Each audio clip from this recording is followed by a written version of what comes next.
Hi guys. இப்போ நாம் வந்து பார்த்திங்கன்னா காரைக்காய் நம்ம பறிக்க வந்திருக்கோம். காரைக்காய் வந்து பார்த்தோன்னா இப்போது மஞ்சள் கலர் இருக்குது. இப்போ இது வந்து பார்த்தோன்னா சாப்பிடும்போது நல்லாயிருக்கும், இருந்தாலும் அந்தளவுக்கு தூர்ப்பாகவும் இருக்கும்.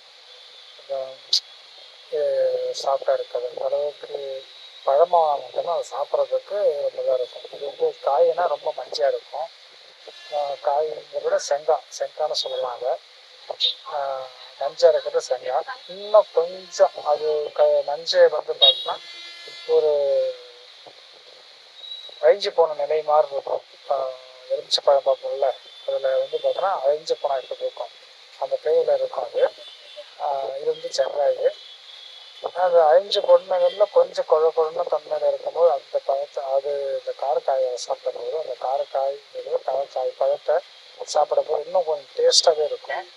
நம்ம மாதுளம்பழம் கடையில் வாங்கிற கிலோ கணக்கில் வாங்கி சாப்பிட்றத விட நம்ம அந்த காலத்தில் 90s கிட்ஸ் காலத்தில் வந்து பார்த்தா நிறைய பேர் நம்ம இதை விரும்பி சாப்பிடுவோம். ஃபாரஸ்ட்டில் அதிகபட்சமாக கிடைக்கும். அப்புறம் காட்டு பக்கம், முள்வேலி பக்கம் அதிகபட்சமாக அந்த மரச்செடி இயற்கையாகவே கொடுக்கிறது. பொண்ணா அவன் திண்டிச்சாக்கா ஊரில் என்ன திட்டுச்சு உங்களுக்கு? என்னவா திட்டுச்சு ஒன்று? சொல்ல. அப்போ நான் ஊருக்கு போகிறேன்னு வரைய மாட்டேன். ஆமாம், நீ தம்பி இனிமேல் பத்திரமா இருங்கன்னா அப்பா வெளிநாட்டுக்கு போகிறேன்.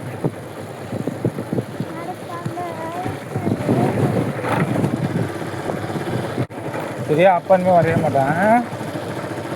நீ அப்பாவுக்கு ஃபோன் பண்ணுவியா? ஃபோன் பண்ணியே பண்ண மாட்டியா? அம்மா மாதிரி ஃபோன் பண்ண மாட்டேதான் நீ? சரி,